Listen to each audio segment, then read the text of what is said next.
Hello everyone and welcome to the channel. In this video, I will show you exactly how to change the home screen on an iPhone. First of all, open the Settings app on your iPhone. Then scroll down and tap on Wallpaper.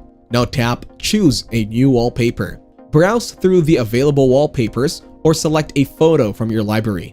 Once you have chosen a wallpaper, tap Set and choose either Set Lock Screen, Set Home Screen, or Set Both to apply the wallpaper. Then long press on any app icon on your home screen until the icons start jiggling. You can now move the apps around by dragging them to different positions. To create a new page, drag an app to the right edge of the screen until a new page appears. To hide a page, tap on the dots above the dock. Unselect the page you want to hide and tap Done. Download the Shortcuts app from the App Store if you don't have it already. Then, open the Shortcuts app.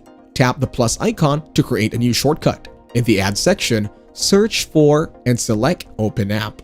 Now choose the app you want to customize. Tap the three dots in the top right corner. Then tap Add to Home Screen. Now tap the app icon next to New Shortcut and choose a custom icon from your photo library. Then tap Add and then Done. These steps will add a shortcut with a custom icon to your home screen. If you enjoyed this video, like it and share your comments or questions below.